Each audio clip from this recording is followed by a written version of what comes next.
Bien, estamos de regreso con el secretario general del Partido Reformista Social Cristiano y diputado al Congreso Nacional, Ramón Rogelio Henao. Le preguntábamos, para nadie es un secreto, el liderazgo dentro del Partido Reformista y el liderazgo local en el este del senador y ex candidato a la presidencia, Amable Ariztí Castro.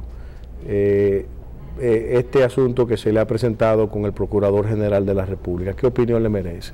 Mire, con el licenciado Amable Ariztí Castro nos unen una relación primaria, o sea, tenemos una amistad de larga data, hemos tenido grandes diferencias políticas en el pasado proceso electoral, con su disidencia, en procesos al interior del partido, pero sin embargo, en este caso en particular que enfrenta con la justicia, nosotros tenemos que decir que el Ministerio Público ha actuado de una manera precipitada en relación a cómo debe comportarse el Ministerio Público como parte de la justicia, como una de las dos alas de la justicia. La justicia es simbolizada por una musa vendada, o sea, que no puede tener, y el usted pedir prisión preventiva por una presunción de fuga a un senador de la República en ejercicio, pero además una persona con domicilio reconocido, claro, con tanto arraigo, con arraigo, que nadie se le imagina que está como fuera, está fuera completamente del lugar. Fíjense que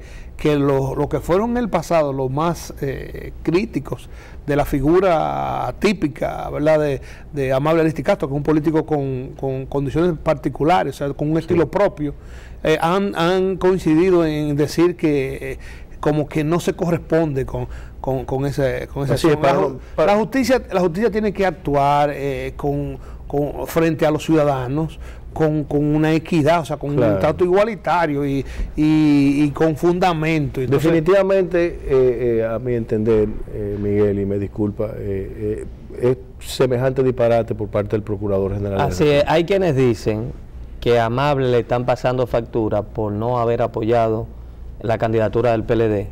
Pero eso puede ser un error político, como lo considero yo, pero no un crimen. Es un error político. Nosotros tratamos de que permaneciera en el partido y que asumiera la decisión que asumió el partido en términos institucionales en una asamblea. Pero el que no lo hiciera puede ser considerado como un error político, como una violación al estatuto del partido, pero no como un crimen, no como un crimen. Ahora, los otros casos tienen que ventilarse con la sobriedad y con el equilibrio y la prudencia que demanda la administración de justicia, y un magistrado procurador que cabeza del ala que representa a la sociedad en la justicia, porque el Ministerio Público representa a la sociedad que representa, tiene que tener una actuación consistente para todos. Nosotros nos sorprendió sobremanera ese hecho. Fíjese que ese caso acababa de ser primero desarchivado, contrario a otros, ¿verdad? Desarchivado es lo primero, y sin que se haya apoderado ningún juez, y habiendo reclamos ante la justicia del desarchivo, o sea, porque hubieron acciones jurídicas apelando el desarchivo que se hizo. Se pide inmediatamente a la Suprema prisión preventiva, sin haber producido nada. Se vio temerario de parte del procurador. Que no se corresponde. A propósito de persecución política, al margen de cualquier interés político, de la amistad, yo creo que no se corresponde frente al hecho. Así es, estamos de acuerdo. A propósito de persecución política, el expresidente Leonel Fernández ha estado denunciando que hay una campaña de descrédito hacia su figura y una manipulación grosera de la opinión pública para crear desafecto hacia él.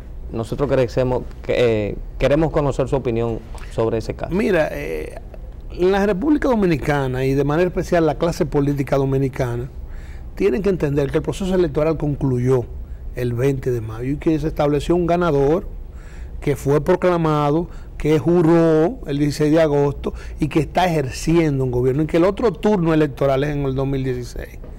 Hay muchos que no han descubierto esa realidad y creen que estamos inmersos en un proceso electoral, o que se avecina un proceso electoral, cuando el próximo proceso electoral es dentro de 3 años y meses, o casi dentro de 4 años, 3 años y meses. Entonces, se ha querido disfrazar como un reclamo popular y de las redes, una acción de carácter político que busca única y exclusivamente, no judicial, sino políticamente, inhabilitar hacia el futuro al ciudadano Leonel Fernández. Eso es lo que está pasando. Hay un diseño estratégico de un grupo político que quiere mantener la actividad, quiere mantener la euforia que se generó por el proceso cerrado que tuvimos de elección. Diputado? Bueno, el Partido Revolucionario Dominicano. Y hay de las dos facciones inclusive, o sea, estamos hablando que no solamente el sector que encabeza Hipólito Mejía, sino que también hay del otro sector y de sectores nuevos que están surgiendo en ese partido, los que se creen presidenciables de 2016 y ven los nini y ven que el doctor Fernández la única forma es un posible contendor de ellos en el 2016. Por mi parte, para concluir de mi lado, en la reforma fiscal se sometió también una amnistía fiscal. No sé si usted tuvo la oportunidad de estudiar esta amnistía fiscal en el Congreso. Más sin embargo, en la semana que finaliza, el director de Impuesto Interno dice que la amnistía es solamente la eliminación de las moras y recargos. ¿Tiene usted algún conocimiento sobre esto? Porque esto para mí también es otro semejante disparate, porque no es ninguna amnistía. No, realmente en algunos impuestos, en algunos de los impuestos es exactamente eso, la eliminación, pero la amnistía lo que busca más va dirigida más hacia el patrimonio, porque la reforma estableció y dejó en suspenso un artículo que dice lo siguiente, que las personas físicas y morales que no declaren un patrimonio, o sea, que se le compruebe un patrimonio mayor al que dice su declaración jurada, se va a considerar como utilidades netas y se le va a aplicar la renta como si fueran ganancias. O sea, si usted dice que tiene un patrimonio de 20 millones y realmente usted tiene uno de 40 y la renta le comprueba eso, por eso esos otros 20 que le comprobó la renta, usted va a tener que pagar como si usted se lo ganó en ese año fiscal, o sea, como que usted ganancia y le van a aplicar el 29% de impuestos sobre la renta. Eso está. Entonces, ese impuesto, esa parte, ese artículo se dejó en suspenso hasta tanto se produzca una amnistía. La amnistía va dirigida principalmente a eso. Ahora también si yo debo de hace varios años 200, 100 millones de pesos.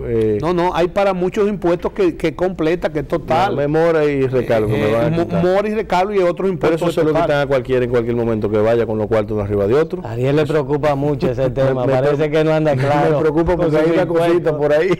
Diputado, ustedes están conociendo la modificación al Código Penal y hay varios códigos, hay varios artículos que han llamado mucho la atención, como el tema de los feminicidios, y la semana pasada teníamos una mujer destacada en defensa de los derechos de las mujeres y cuestionaba la aprobación por parte de ustedes. También la delincuencia ha ido en crecimiento en la República Dominicana y queremos saber qué acciones más contundentes se tomarán desde el Congreso Nacional a propósito de la reforma policial que ha anunciado el presidente Danilo someterá a partir de enero. Mire, con el tema de los reclamos de los grupos de mujeres sobre el código, sobre la discusión del código, nosotros hemos dicho como partido que nosotros apoyamos los reclamos de las mujeres dentro de los límites que establece la Constitución. O sea, usted no puede, mediante una ley, mediante ningún código, transgredir lo que establece la Carta Magna, la ley de leyes. Y en eso nos referimos a un tema neural donde el Partido Reformista jugó un rol preponderante en las reformas, que por ejemplo el caso del aborto no puede ser legalizado por ninguna ley porque el artículo 37 establece, que define el derecho a la vida y prohíbe eso. Igualmente la pena de muerte no puede ser establecida. Los se va a aprobar tal cual. Pero dentro de los reclamos y los piquetes se establecía. Ahora, todos los otros aspectos de disminución de pena, algunas violaciones que son categorías de género. Por ejemplo, diputado, escúchame que no interrumpa. Si yo no estoy casado con una mujer, si no estoy casado, si es mi novia o nos enredamos por ahí, yo voy y le doy un tabanón Ese código dice que yo no me corresponde. Él no debe ir preso, no ni es preso feminicidio. porque no es mi mujer. ¿Usted sabía eso? Bueno, pero todo eso se está corrigiendo. Pero Esa parte ha hecho que una discusión que tiene bastante tiempo, ese código se está en discusión más de 10 años, tiene una década en discusión allá, y un código que también es bastante antiguo. Se ha vuelto nuevamente a enviar a comisión después que se le aprobó, se le dio la primera lectura, y los temas que se están tratando fundamentalmente son los que tienen que ver con política de género.